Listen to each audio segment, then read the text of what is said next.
later on, I moved to another location. I wound up downtown Atlanta, in the heart of downtown Atlanta on 57th and 57 Forsyth Street. And I started just doing desserts there.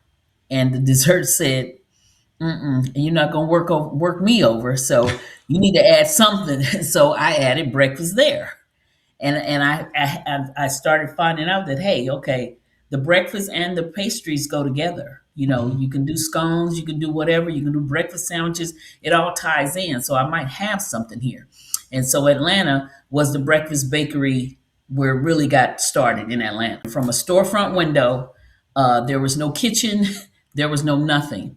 Mhm. I was making the stuff from home and transporting it down to Atlanta to set it up in a storefront window with Wow. Schaefer's, and it was like, people would walk by the window downtown Atlanta, and they see me in this window, cupping up grits and selling oatmeal, and that's what I was doing from a storefront.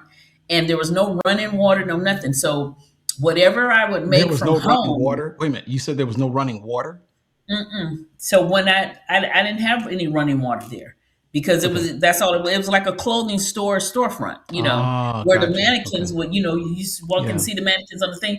That's how it was. So Okay. I would have to go to out of that building and go around to down in the basement where they had a basement and get water if I needed it. Mhm. But my whole thing was, all I made was enough to sell for that day, that morning. And it took off. It was a demand. I had the barbershops coming to me. I had Congressman Lewis used to come to me because he would get his hair cut at the barbershop right next door to me, and his office was down the street. And he would get the sweet potato cake from me. And it was like, when your product is gone, it's gone. And Right. that was the hurting part, because I couldn't keep turning over.